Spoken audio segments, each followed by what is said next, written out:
Hello, hello. So I'm Mark, aka Marco. And I'm Bethel, aka Bella, and together we're Marcobella.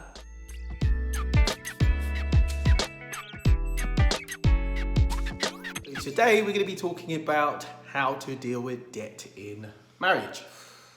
And Bethel's got a really interesting story about that. Yeah.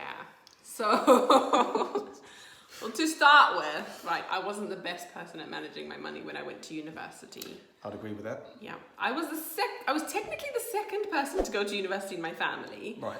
So that's like a first generation type of thing. And we had moved over from Zimbabwe to England, and none of my parents had been to university in England. They didn't really know the system. And then basically my brother had just gone to university, but at that time he was living his best life. And so by the time I went to university, like only a year later, he was like, get this overdraft. Do you know there's like the student loan that you can get, and you can get all this as a student, But just give them context. For those of you that don't know, in the UK you get student loan. Yeah, you get student loan. And at the time it was about £6,000, I think it was. You get like, but that's just overdraft. You get like, no, not overdraft. That's just to live. You get your student loan, which is what you want to live on, your maintenance loan and that. And then you can go to the bank and go, hey, I'm a student. Can you give me an overdraft? And I don't know why the bank stupidly does this, but well, obviously they do it because they know that they can catch you because you're a student and you're vulnerable, and sometimes you don't know how to manage your money. Most of the time, you're like 18, fresh out of school, and you don't know how to manage your money. And you go there and they say, yeah, of course we can give you an overdraft, and you won't have to pay it back until 2 years after you graduate. And then they give if you can pay it back. Exactly. And then they give you like between 1,500 and 2,000 pounds. That's a lot of money for an 18-year-old who has never had to manage their money by themselves. So what happened with you, Bethel? So basically, I went to the bank to get my overdraft. Not only did I go to one bank to get my overdraft, I went to the next bank, which was right next door, to get another overdraft because I wanted to be loaded. So I got with debt. Loaded with debt. And at the time I thought, of course I'm going to pay it back because my degree was 4 years long. I was like, come on. I'm just at the beginning of my degree. I've got 4 years. Surely I can pay that off. Surely at some point I'm going to work and I'm going to make some money and I'm going to pay it off. I'm pretty sure it was about £12,000, isn't it? No, well, no, that was different. The overdraft was 3.5. No, the overdraft was one thing. Then there was more things. Yeah, okay. That was just one thing. So then I got the other overdraft, which is also about 1,500. So totaling about, I think it was 3,000 for both overdrafts. 3,000 for both overdrafts. Ka-ching. I know, right? And then somewhere along the lines, I also, I went abroad to study in America. And I actually didn't have enough money to pay for the course, but I went anyway because I really wanted to go. And I didn't tell anybody that I didn't have enough money to pay for the course. I was just like, God's gonna provide, let me just go because it's my one opportunity. I think I was something like £4,000 short, right? I was £4,000 short. But then luckily, my mum's a hairdresser and she knew this really wealthy customer. Her mum had contacts. My mum had contacts. And she had agreed to be my guarantor before I left. Guarantor is just somebody who makes sure that your fees will be paid and everything if anything should go wrong. And basically, after the first term, they stopped me from going to uni because I couldn't pay the fees. And we had no surprise there, but anyway, you still have your money anyway. I know. So we had to call the lady, and I felt so bad because I didn't expect to I expected to get a job, which I did, but I wasn't making enough money to pay off the fees quick enough. And they were literally like, no, we want the money now. Like, we're not going to let you pay it over the year. We want it now. So I was like, okay. But she gladly paid it. And she said, okay, that's fine. You can pay me back when you finish uni and you get a job. So, right. I've now got 3K in overdrafts that I just spent going clubbing and buying computers and just clothes and nothing to write home about. And then I've got the 4K from, okay, at least this one was towards my course fees, so at least it was something to write home about. Exactly. Okay, so that's how much? That's like 7.5? 7.5, yeah. Right, 7.5. And then we then, we then got together, and he then tells me that he has some debts as well. So I'd gone to university, and because I hadn't been able to pay for my university fees, which is about £10,000 at the time, the university proceeded to actually take me to court and give me what is known as a CCJ. Yeah, but it wasn't your fault that you couldn't pay the fees. No. It was just that they classed you as an international student because you came from Zimbabwe, even though he'd been in the country for how many donkeys of years. I can't remember that. But they still were like, no, you weren't a British citizen at that point. We didn't have indefinite leave to remain. So they were like, no, you have to pay the full fees for international student. And that was like 10K, and he didn't have the money for that. But anyway, yeah, so I had 10K debt coming into the marriage and a CCJ, which obviously affected us when it came to... Yeah. Which I didn't know about, by the way. I'm trying to recall whether I'd actually mentioned this to her at some I point. think you mentioned it about a month before we got passing. married. It was literally like, no, not a month, maybe like 3 months before we got married. And I was like, whoa. Whew, at least I did tell her something. Whoa. Like, here's me thinking I never told her anything. And that's... And there's a lesson there. It's important to actually have these conversations, talk about, okay, so in terms of your financial situation... Where are we at? Yeah. What are we talking about here? I mean, I still thought, because I was still in uni, I was still in third year, when we were dating, I was still in third year, so I was like, I've still got a year, I can pay that. I knew I had those overdrafts, but I was like, I'm going to pay them. But yeah, when he told me, I was a bit scared, I was a bit shocked. I was like, okay, this is something. Also because my dad managed the finances. If you've watched our other video on managing finances, he was always so up to date with everything, and I was just so shocked that he would have such a huge amount of debt, even though I had debt myself. I mean, the point to note, it's not because I was bad at my finances. It's purely because I had a CCJ from the university, which was a big amount, a very large amount that it would take me many years to pay off. Many years. But it's just because I had a CCJ on my account, and I think that's the point that we're trying to have a conversation about, which is we should have talked about the CCJ to say that was there and how would it have an impact on us going forward, because he did. It had a huge impact on us going forward. When we came to actually looking for a place to stay. So a CCJ, for those who don't know, is a county court judgment. Yeah. And that means that your credit is bad. Yeah, I think you're blacklisted, isn't it, or something? Blacklisted. Like if you try and get a credit card, if you try and get a phone, if you try and get a house, if you try and get anything, a car. Say you got a default on your name, your credit. Basically. And I didn't know that. And obviously, like now, we had decided we were going to get married, like in my third year, like when I was just finishing uni, for that year. And we had like no time. There was no time to pay off that. I mean, to be fair, that's nothing compared to like the States where people go bankrupt and stuff. I mean, you're talking about CCJ. Yeah, so. we're talking, But this is, But it's a big thing in the UK if you've got a CCJ, right? And so actually, I was a bit about that. But anyway, we got in the marriage, we had our debts, and then it kind of got like, we went to finish my final year, and we just expected things to just flow. We expected Mark to just start working because he'd always ever been working, for as long as I've known him. But we moved to my university town. So I left my old job and I went to hopefully get a new job, but it just didn't work out like that. So it just didn't work out like that. But I think God was teaching us something. Humility. Also, how to manage your money and stop spending your money on.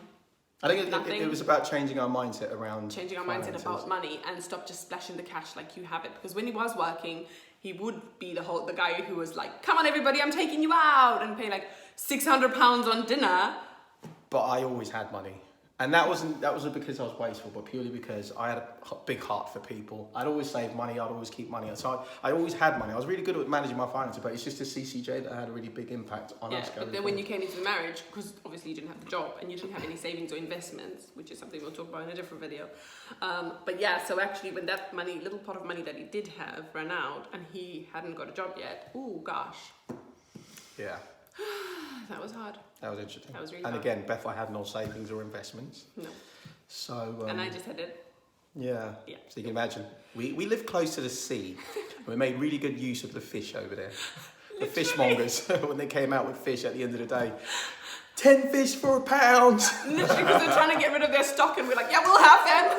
We'll eat fish for the whole week. Like, we literally had nothing. But in those moments, it was really sweet because we actually knew, we found out a lot about each other. And God always came through. He always provided. Someone would buy us shopping or send us money or something like that. So, I mean, it taught us to love each other in the hardest of times. No, true. It was hard. I guess most people are probably curious, so what resources did you... So how did we get out of debt? Get out of there? Okay. There was two things. there was a book by Dana Gresh that I was reading, and it was called The Lies Women Believe, right? And I was reading that book, and there was a chapter on the lies women believe about money or finances, right? And it was basically saying that you expect God to pay your debts and to be an errand boy for you, but you are the person who has incurred those debts. And that was so true for me, because I was like, oh my gosh, I am the person who went out to buy that computer. I'm the person who went out clubbing. I'm the person who went out and bought all those clothes and all that kind of stuff. And what Dana Gresh was saying in the book was that you haven't even apologized to God.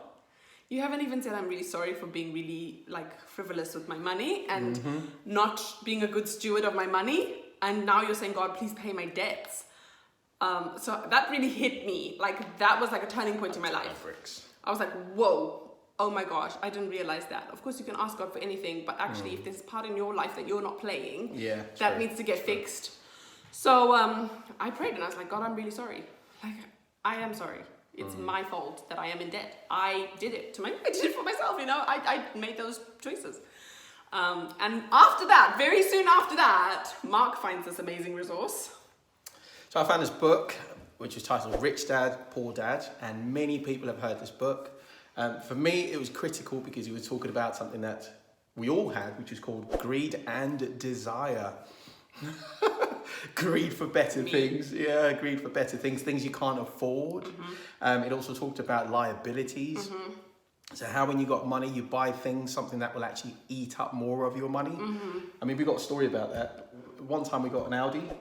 Because my dad has this, like, he works for a company where he gets some company cars.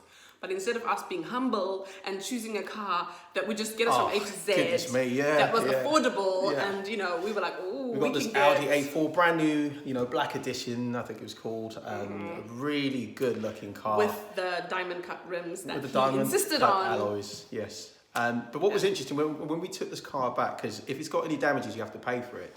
And so when it came to it, the total amount we had to pay back in that moment was £634. We had already paid some money to try and get it fixed before we took it back to the garage. And to put it into context... So, it was over £1,000, I think, in total. True. And to put it into context, our rent at the time was £625.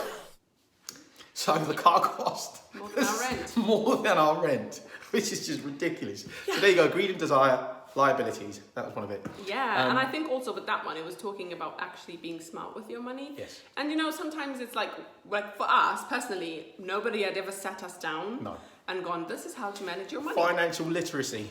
Yeah, exactly. Yeah. And so actually, when I was going through Rich Dad, Poor Dad, I was like, whoa, I don't know any of this stuff. So I would highly recommend, if no one has ever had a chat with you about finances, that is a good place to start. And it's a very easy read. It's like a story, honestly. It's amazing. Yeah, I just noticed our colours are nearly matching. That wasn't planned. No, that was a good book. And then there's the other book, Richest Man in Babylon. Again, that's like a story, but he's just talking about, you know, liabilities, again, debt. And the most important part of actually paying it back so you can start on your own path of growing your own investments. So when we then learnt these skills from these books, you know, I'm so thankful that God actually just opened our eyes. It was the mindset change. It was the mindset change. It was like, instead of going out when all your friends are going out, it was like, actually, guys, no, we don't actually have the money to go out. And we're not because we didn't have the money, but because we were making smart choices about what we were using our money for. Absolutely. Because actually we had a ton of debt that we needed to pay off. So we literally looked at all our finances and we're like, where can we make cuts? Like our mobile phones, which we're paying ridiculous amount for, and we didn't even use them that much. Everybody goes for the upgrade at the end of, you know, of their lease or whatever it's called, you know, and then you go for a new phone and you get an upgrade, which isn't exactly free. It's not free, and you're paying a ton of money. So when we looked at our usage on our mobile phones, we realized minimal. Why are we paying so much? I think we reduced our bill from like £30 a month each to like, was it like 10 or 15? Right, at the moment we're paying 17 because that includes our business. For both of us. Yeah, that's for our phones as well. Yeah, because we literally pay for what we need. We don't pay for anything extra. And we use Wi-Fi a lot of the time. So just things like that, just looking into your finances and go, what can go? You know, there's some subscriptions that you pay for that you don't actually really use, but you keep paying for them. And it's like, do I actually need this? No, I don't. This is just an added debt or an added finance that doesn't need to be going to that. So we streamlined our finances. And then every money, like every pot of money that we did get from like a project that we did or just like you went to university and you started getting your student loan, you did a different course, you started getting your student loan, and instead of spending that student loan on like, oh yeah, that was really interesting. junk or whatever, Yeah, absolutely. Yeah. you were like, let's pay off some of our debt. So every time that huge chunk would come in, we'd go, right, it's a huge chunk of money, pay off this one, pay off this one, pay off this one. And literally halfway through, the lady who we'd borrowed that money from, who I borrowed that money from, was like, don't worry about it. You don't have to pay it. So that was like 4K gone. I was like, oh! Yeah. And it was amazing when we finally got to the place where we paid every single debt off and we were debt free. Like, Yeah. oh my gosh, the relief. Just the freedom of knowing that we are debt free and like, okay, we can now start to build our savings, build our investments and everything. It was just amazing. So I guess, yeah, you know, the lessons, the take homes are kind of like, for me, be a good steward of your money, right? If God has given you money, be a good steward of it. Don't just be splashing it and spending it on everything. Don't try and keep up with the Joneses. Yeah, that was a big one for me, you know, especially about the car and trying to look the part. Because, you know, I'd rather be the sort of person who have a lot of money in my account, but not really need to show that I've got that kind of money. You don't need to show that you've got money and show off with it. Like, because all your friends have the latest whatever, trainers, clothes, whatever. It's like, no. And you just reminded me, there was another really good point in the book. He was asking a question. He was saying, how wealthy are you? Because he framed wealth as your ability to live. So if you lost your job, how long would you be able to, how many months would you be able to survive for on your savings or your investments? You know, some people are a month wealthy, some people are 3 months, some people are 6 months. Some people are a day. A year. Let's be honest. And some people are a day because you live hand to mouth. At the point we read the book, we were a day. Yeah. Like, if we'd lost our jobs or whatever money was coming in, that would be it. We wouldn't be able to pay. Even because he asked a question again about, do you have a contingency plan in place? Yeah. So, for instance, if your car was to break down, where are you going to get the £1,000 to fix it from? That reminds me of me not knowing what a contingency plan was. There you go. Honestly, I was so financially illiterate yeah. that like one day I couldn't make it to work because I didn't have any money and there was like nothing in the house. The car didn't have fuel, I don't know what it had broken down or whatever. So I didn't even have money to get a bus to go to work. And my manager was like, don't you have like a contingency plan? And I was like, what's that? I was still young, I was really young, I was like 22 or something. And she was like, that's like maybe having £5 somewhere in the drawer for when you need it. I was like, oh, yeah. Yeah, so all of that sort of stuff changed and reframed our thinking. So where as Beth was saying, if we received a large pot of money, what we do is either put it towards a contingency plan or some kind of investment, or pay off the debt. Pay off the debt. So now that our next step in life is actually investments, being smart about our money, working smart, and all those kind of things, and reducing our liabilities. Yeah, reducing liabilities. We'll talk about that in another video. If you've liked this video, then please subscribe, like, put some comments in there. Tell us if you had any debts before you got married. Did you have those conversations beforehand? How did they go? And if you've got any tips. And any stories that you sort of have about those sort of things would be really interesting. We'd love to know. So like and subscribe and hit the notification button so you know when our videos come out.